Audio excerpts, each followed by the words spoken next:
दीपक sir, मैं आपका रुख कर रहा हूं। कितनी बड़ी क्षति के तौर पर देखें क्वीन का इस तरीके से जाना? 96 साल की उम्र में 70 साल का उनका कार्यकाल, कैसे देख रहे हैं आप? आभारी हूं आपका, आपने ये मौका दिया आपके शानदार चैनल पर शरीक होने का। जैसे आप देख रहे हैं इस समय न्यूयॉर्क में जहां पर मैं हूं, रात का अंधेरा है, 9:45 बजे हैं, लेकिन यहां पर भी लगातार टेलीविजन चैनल्स पर जितने मैं देख पा रहा हूं कवरेज है, क्योंकि अमेरिकन भले ही रिपब्लिकन अमेरिका हो, यहाँ पे राजे महाराजे तो नहीं है, लेकिन एक फैसिनेशन रहता है रॉयल्टी के बारे में। मुझे याद है इसी तरह की प्रेस कवरेज 25 साल हो गए हैं जब प्रिंसेस डायना का निधन हुआ था, इसी प्रकार के प्रेस कवरेज, टेलीविजन कवरेज मैंने देखी थी।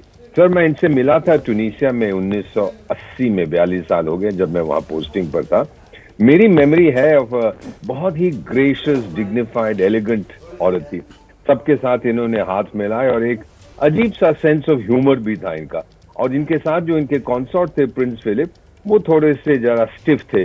उन्होंने अपने हाथ पीछे रखे हुए थे और किसी के साथ हाथ नहीं मिलाया, बस सिर्फ थोड़ा सा सिर हिला के आगे निकल गए।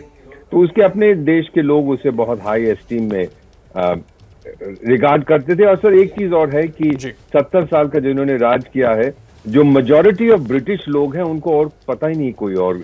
हमेशा से जब से उनका जन्म हुआ है तो यही महारानी थी। तो ये लोग उसको मिस करेंगे। एक तरह का साइकोलॉजिकल डिसलोकेशन है। अब 3-4 चीजें हैं, अगर आप 1 मिनट और दें मैं आपको बता देता हूं कि जहां तक मैं समझता हूं 5 चीजें बहुत महत्वपूर्ण है। एक तो ब्रिटेन की ग्लोबल रेलेवेंस जो है वो बहुत कम हो गई है, दूसरे विश्व युद्ध के बाद खत्म हो गई है एज ए मिलिट्री पावर। भले ही वो कोशिश करते रहे, ब्रुनई में, साइप्रस में, जॉर्डन में मामा रिवोल्ट हुआ, कीनिया में सुएज क्राइसिस हुआ, युगांडा में तकलीफ हुई, ओमान में हुई, सब जगह वो दखल देते रहे। फिर फॉकलैंड्स वॉर हुआ अर्जेंटीना के साथ, लेकिन खत्म हो गया सब कुछ। उसके बाद जहां जहां वो गए हमेशा अमेरिका की पीठ पर चढ़ के, चाहे इराक में, युगोस्लाविया में, सियरा लियोन, अफगानिस्तान, लीबिया और अब यूक्रेन में। दूसरा, ब्रिटेन की जो आर्थिक स्थिति है वो खत्म हो गई है और महारानी साहब मेरा ख्याल ये देख पा रही थी, उसका पाउंड जो है माना जाए तो उसका वजन कम हो गया है। मैडम का नहीं, महारानी साहिबा का नहीं, लेकिन उनकी करेंसी का।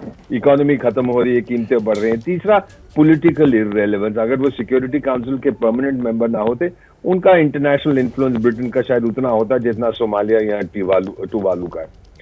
और एक चीज है सर कि स्कैंडल्स बहुत रहे हैं रॉयल फैमिली में। आपको पता ही है कि आजकल जो किंग चार्ल्स III हैं, उन्होंने किसी के साथ शादी की जो रॉयल्टी से नहीं थी जब प्रिंसेस डायना का निधन हुआ। फिर उसके क्वीन के एक ग्रैंडसन ने एक नॉन वाइट कॉमनर से शादी की, उसका संबंध उसके फादर के साथ ठीक नहीं था। तो ये चीजें क्वीन को थोड़ा नाराज करती थी। और फिर आपने अभी बताया कि वो बालमोरल कासल स्कॉटलैंड में उनका निधन है। स्कॉटलैंड को बहुत प्यार करती थी और बहुत उनको दुख हुआ जब 2014 में स्कॉटिश लोगों ने बहुत कम वोट से कहा कि हम ब्रिटेन में रहना चाहते हैं। अगले साल फिर रेफरेंडम होगा और शायद हो सकता है स्कॉटलैंड अलग हो जाए। तो ये 3-4 चीजें मोटी मोटी हैं जिनके बारे में सोचता हूं। But she will be remembered, लोग याद रखेंगे कुछ समय तक। उसके बाद तो फिर सर, जैसा हमेशा होता है, नए किंग आएंगे, वो शपथ लेंगे, कुछ महीनों के बाद कॉरोनेशन होगा। इस समय शोक संदेश हर जगह से आ रहे हैं। पीएम नरेंद्र मोदी साहब ने भी कुछ ट्वीट किया है कि मैं याद रखूंगा। उन्होंने मुझे एक हैंकरचीफ दिखाया था जो महात्मा गांधी ने दिया था, एटसेट्रा एटसेट्रा। तो लोग ये प्रोटोकॉल की तरफ से शोक संदेश भेजेंगे, लेकिन उसके बाद फिर जैसे हमेशा होता है सर, ध्यान कहीं और चला जाएगा। I will remember. मेरे पास एक फोटोग्राफ भी है जब हमारी मीटिंग हुई थी, मुझे बहुत अच्छा लगा था उस समय। 1980 की बात है। क्या मजबूरी है मेरी, बताइए। मैं अभी आपको बताती हूँ कि मैंने ओए होए होए होए, नमकीन के चटकारे लेते हुए टकटकी मार के डिबेट शो को पॉज रिपीट कर करके देख रहे हैं जोगिंदर जी। इनकी तरह आप भी देखें अपनी फेवरेट डिबेट्स को रिपीट कर और डाउनलोड कीजिए एबीपी लाइव ऐप अपने स्मार्ट टीवी पर।